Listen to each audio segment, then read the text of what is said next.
Are you ready to overcome the complexities and burdens that come with your success? Join the team at Centura Wealth Advisory in the Live Life Liberated podcast. Now, on to the show. Well, hello, Chuck. Hi. How are you? Very well. And how are you? I'm doing well, thank you. A little bit of a cold remaining, but not bad. Thank you for agreeing to do this. Yeah, my pleasure. Yeah, so we are put together these vodcasts and podcasts for our listening audience to hear about client experiences. And you and I now have known each other since all the way back to 2004. Yep. You and I and your beautiful wife, Mary Ann, who's no longer with us. And it's been a long time. Yep. Yeah, we've gotten to know each other pretty well over the last 18 years. So why don't you share a little bit about your educational background and history, being here in San Diego, and how you came to us, and why don't you start there? Well, my educational background, university started up in Seattle, but majoring in girls was not one of the catalog items, so I lasted 1 year at Seattle U. Okay. And went on to a community college to build my grade point back. And in that during that period, it happened to rain 30 days in a row, which is not unusual for Seattle. I said I had enough. I had been in the reserves, the Marine Reserves, for 2 years. Yeah. So I decided, with the suggestion of a friend of mine, let's go in the Marines. So I said, let's go on active duty. 7 years later, I left. 7 years and 3 months. But during that Marine Corps time, I did realize that I could learn if I really put my mind to it. Yeah. And came out with a very strong background in electronics, had a first-class FCC license. I could work as an engineer. I found a job here in San Diego at a small university that was just starting out, UCSD, now at 40,000 students, as you know. Yeah. And at that time, I became their campus audiovisual manager. That morphed into a position in the medical school as a television production engineer. During that period, I also realized that I needed to get to college if I wanted to talk to people with PhDs. Yeah. I probably ought to have at least some credentials. So I got a bachelor's at San Diego State. I went on to a graduate degree in television, educational television. And by then, I was already managing medical television at the medical school at UCSD. That was in 1973. By 93, I had reached 55 and decided I could retire early if they would let me. They did, and I did. Yeah. So I went on and went into business for myself, basically doing the same thing I was doing at the medical school, which was producing educational medical television programming. Quite a ride. I enjoyed it. There's nothing about it that I can say I regretted. Yeah. I had a good retirement plan from the university. Mary Ann and I made our plans. I continued to work for myself. Now, you raised your family here. You have two daughters. We have two daughters. Right. They came along in 62 and in 66. Okay. So they're both well up in their years right now. Yeah. As far as the work at that time, though, working for myself and then Mary Ann working at a library, our daughters are both, this is in the early 2000s, so they're both pretty much out of the house and on their own. The youngest graduated from San Diego State. The oldest one was missing one course and didn't graduate. But we were looking for what to do with our future and how to plan what to do with our future. Mary Ann decided that we really should be doing some investing and started doing that early 2000s, probably even in the late 90s, and had acquired a small notebook full of investments that she managed on a daily basis, which took way too much of her time. Yeah. And by around 2004, some friends of ours out in the community that we live in, and I still do today, we had decided we need to do something different. These friends said, well, we're going to this financial, I think at the time we just called it a financial planning meeting. Would you like to come along? And that's where we met you. Yeah. We roped you in. You broke us in, and we decided right away that this was really a good idea. She was spending way too much time. Our focus was narrow. It was really in stocks. We didn't even consider bonds. We had tried a few limited partnerships and lost our shirts. Yeah. So that was not the way to plan for the future. Well, you bought a handful of different rentals as well, different units along the way that you did pretty darn well for you. Yes, I did. The first one was around 1998. The second one was about 6-7 years later. And yes, they were good investments at the time, and we got them when, and as I say, they were good investments. So when it came time to sell them, we realized a good return on them.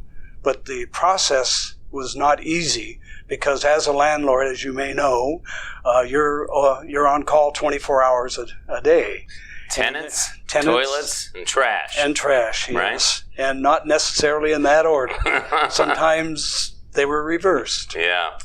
But yes, and I do remember some advice, some comments that you shared with us during that early period, and that is, Chuck, why are you beating yourself to death?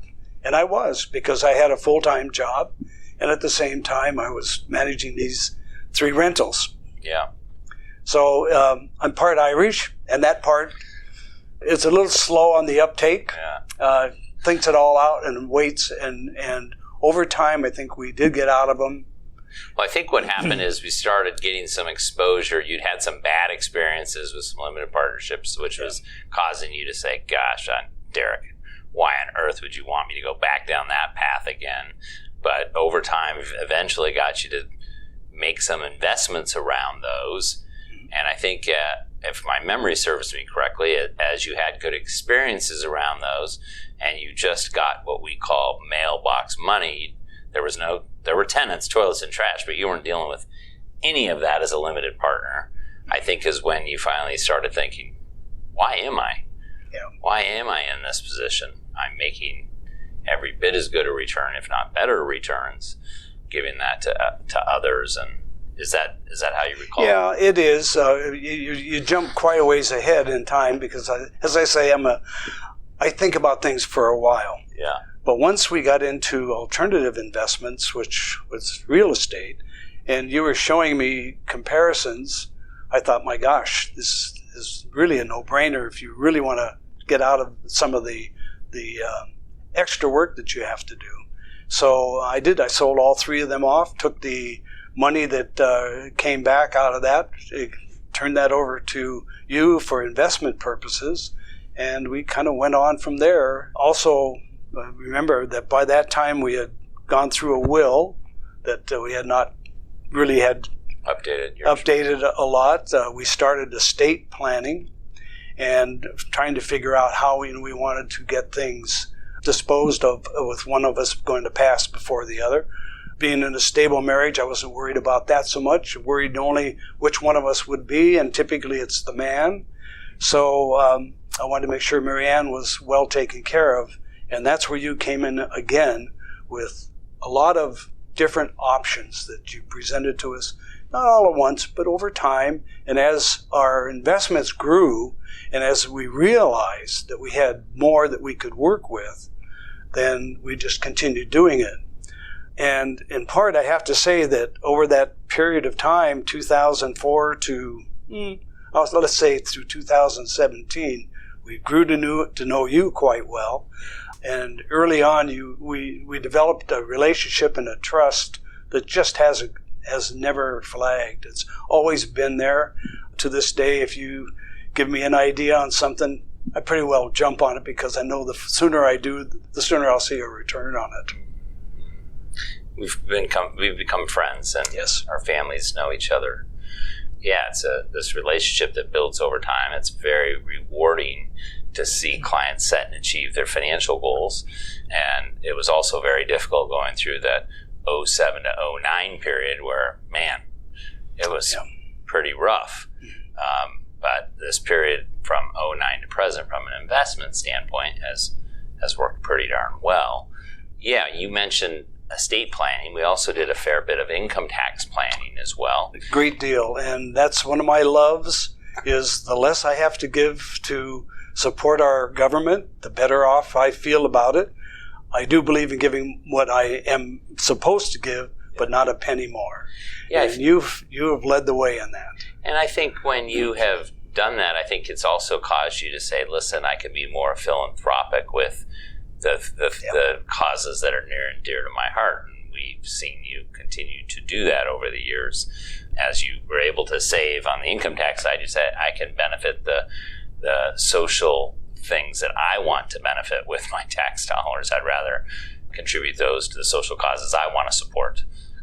We did that. We did a lot. Probably started with the IRAs, where, as you know, when you have a minimum requirement once you've retired, and once we reached that point, and we're pulling out a percentage of each one of the IRAs we had, taxed on that, and then we were taking the money and giving it to charitable causes. It didn't take long for us to find out that there was a better way, and that came out of, again, some meetings we had with you where we looked through our balance sheet, what we were doing with our money, and always asked, what do you want for the future? And it was that combination that got us into greater efficiency, I would say, for what we had coming to us and how we wanted to spend it. Yeah. So the third part, we call most firms, they call it foundational planning or they call it basic planning. And it's typically in 3 or 4 forms. It's cash flow planning, okay? And there's goal-based planning. I'm planning for retirement. I'm planning for some goal. And then typically it's this asset location and allocation.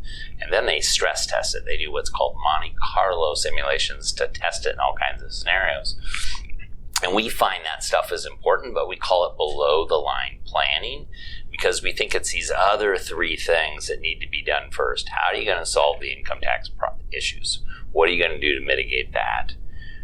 How can you help your estate planning attorney by helping pull together the facts, assumptions, and goals so when that estate planner is looking at it with you and discussing options, we can get even better tailored plans to what you guys want to accomplish. Then the third is to clean up any messes, any balance sheet optimization stuff on the balance sheet. There were not terrible amount of messes, but there were a few things that needed to be cleaned up over the years. But we feel those are the 3 things that really move the needle before you do this other stuff, the cash flow planning and the Monte Carlo simulation. I hear sometimes that, man, that sounds like a lot of work. Should I, as a client, consider going through that process to do that? I'd love to know. I know you guys spent a fair bit of time with us in getting that stuff done. Like, what is the outcomes and what are the results of doing that kind of stuff? Was it worth it, I guess? In terms of time, well worth it. As you know, we probably had 2 or 3 meetings a year at the most, and usually an extra one if we had questions or something. So on the one hand, you're always available and you always would make time for us. On the other, as far as the amount of time, if you're out there on your own trying to think out these things, read whatever, you may be able to accomplish it, but you're going to be missing something, and that's expertise. You're still learning. And if you can contact or be in touch with a firm that has solutions to these kinds of questions, that is, how can we maximize what we've got? How can we take care of the future? Are we doing the best that we can with what we have? If you can find that firm, then you're money ahead. And in my experience, really, I can speak for Mary Ann as well in this, we never once doubted or regretted any time we spent. It was well worth the time, and it was far less than we would have spent on our own. And what we got out of it is what I have today. She doesn't have, unfortunately, but I'm essentially living the good life right now in the sense that I don't worry about the financial end of things or the estate or taxes. Is it true? Thank you for sharing that. That was very helpful.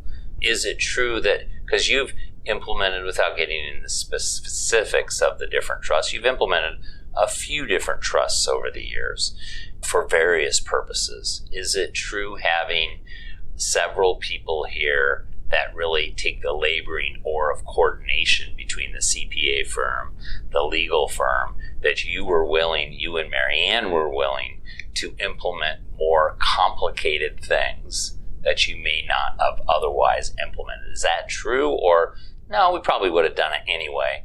Or no, it was super helpful to have the coordination of the labor here to really manage those other folks. Well, I think it was definitely much easier doing it here. When we first started out, we had a good friend who was our tax man as well, and we did some investments with him. The investments didn't pay out too well. The taxes, it's all we got. So there was no future planning in that. And as I mentioned early on, that once we made contact with you, we really realized that in one place we could look both for the present and the future, and we're still too unsophisticated to think about what the options are out there, but certainly what we have, we can turn over to somebody to manage for us. That grew into trusts. First, the revocable trust, an irrevocable trust that contained some insurance policies, which ultimately, one of them, we cashed out and turned back into investments, which led to other alternative investments. None of this would have occurred had we not been in a place or with a firm, with you, really, a person who was looking out for what would be best for people like us down the line. So you had our interest at heart, and that is, there isn't a price that you can put on that. You just can't. Yeah, it's been fun to work together and see these things get accomplished. Did you ever dream that you would be where you're at in life financially? Did you ever think? I mean, a kid growing up in Seattle, going to Seattle, you going to... No. Yeah. No. I can remember at the university, and of course this was in probably about 1970, when my salary went through $10,000 a year. And I thought, I've reached it. It was probably earlier than that. But that was a milestone. But I remember also when we, probably after a few years, one of our annual financial planning times, when we looked at our balance sheet, what we had and where we could go, and you looked at me and you said, this is going to be worth 10 times what it's worth right now, or more. I give you a number, but just many, many times more than what you have. And I said, yeah, sure.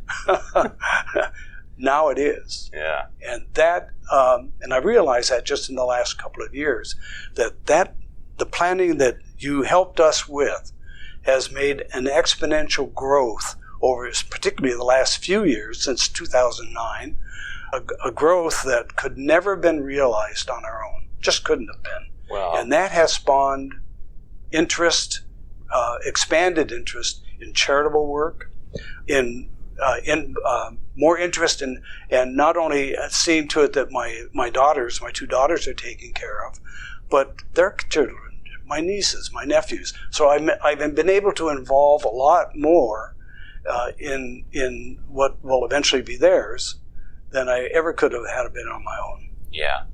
So would you say how often do you think about finances? Is it part of what you think about today, or do you have peace of mind? Like, how do you describe your current financial condition? I have absolutely no worries about the financial side. Even with the stock market having taken the dip it did, I looked at our most recent balance sheets, and some things are down, but by and large, percentage-wise, I'm not hurting at all. Yeah. And certainly my income, my cash flow on a monthly basis is exactly what I want. If I wanted more, I could get more. I know that. I don't need it, so I don't ask for it. Yeah. And because I don't, it stays in the estate, and that simply allows it to grow. Yeah. So why do you think markets being down so much has not affected your overall financial well-being? I mean, it's affected it, but why has it not had substantial deterioration to your financial well-being? Diversification. And it's not just diversification in stocks and bonds. Yeah. That's a small part of my portfolio. It's the alternative investments. And in there are many different paths, each one very successful right now. And yeah, I'm sure they're down a little bit, but it has not affected the bottom line whatsoever. Yeah. And this condition, this situation that we're in, it's not going to last forever. A few more years, maybe it'll even be less than that. I'm hopeful less for a lot of other people, but certainly it's not going to affect me as near as I can tell. Yeah. So alternatives in private real estate, private equity, and private credit. You've got some investments in each of those that have been very good ballast to your overall investments. That have not had continue to throw off cash flow. That probably just gives you really peace of mind. And you mentioned cash flow. I often share with folks that are new or centers of influence of other clients. I share with them that the metric that gives people peace of mind is not net worth. Net worth is a number, but it doesn't. What's most translatable is excess cash flow. Because clients who have excess cash flow tell me, man, I take better trips. I buy better presents for the people I love. I give more to charity. And then I say, gosh, I have this extra. What am I going to, let's reinvest. And so it gives them that emotional peace of mind. Just like you're like, I've got so much extra building up in the account, I could easily distribute it. I just have it reinvested. That piece, I'm told often, just like you just described it, is that makes me feel very, very, very confident about my financial picture. Another thing that just came to mind, my youngest daughter, as you know, is working as professional at life, and she started out on her own, and as a result, had carefully planned out her finances to do this. Unfortunately, her choice of time was not good. It was at the beginning she's a of doctor, the pandemic. and she went independent. She went independent right at the beginning of the pandemic, and with a $500,000 investment needed just to get started, of which she had a substantial amount of that. Yeah. But she needed help, and generally when you start talking large figures, you say, well, it's in the will. As soon as I die, you can have it. But because of the way you've planned out my cash flow, my investments for me, I was able to set aside a substantial amount of money for her just to draw on as needed to get her over this hump until she's got her practice well on its feet. And that's not something that a lot of people can do. Certainly those that perhaps are far better off even than I am. But I'm a retiree out of a university. I didn't have a lot to start with, and I didn't hit the jackpot in terms of working for myself. I did all right, but all of that money and the fact that there were opportunities, there were investment tools that came along that were beyond stocks and bonds that I took advantage of because of the advice I got from you. So those things enabled me to, at this time in life, and I'm 84. You don't look 84. Well, I drink good wine. Maybe that preserves you. That does something.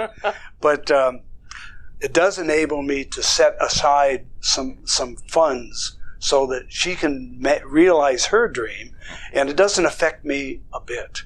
That's the bottom line. It doesn't affect me a bit. I don't even worry about it. And that gives you a great peace of mind. It just does. You want your kids to succeed. And if you can have a measure of influence on that while you're alive, then it's great. It's a great feeling. All the better. Yeah, I view this like a partnership, our relationship, right? You hired myself and the team here as your CFO to give you advice. You mostly took it, maybe not every time, but mostly took it. And you're the CEO, and you and Mary Ann did a fantastic job of saving and investing and setting a budget for your overall household. And together, with your guys' hard work and all the sacrifice, you've amassed a small fortune. I mean, you've really done unbelievably well. And I agree. It's very rewarding to see you be able to help your daughter in a very large way and not have any concerns about it, to know that it's not going to affect your financial peace of mind. Well, there was a lot of learnings along the way. Looking back, what would you say the biggest learning was for you or you and Mary Ann along the way? Well, I'm not sure it was learning so much as it was, well, it was in a way. We were fortunate enough to know at least that we needed to plan for our future. That was a given. How to get there was another question. And our meeting up with you, more than anything else, as I said early on, to be able to take all of the elements, estate, taxes, your investments, put all of these things together, real estate, put it all together in one place, and really just, I call it Derek, I got a question, and get an answer right away. That is immeasurable. So if I were to suggest to anyone else what to do, one would be to find somebody that has a breadth of qualifications well beyond just investing or taxes or things like that, but a little broader base. So you want to think a little more broadly.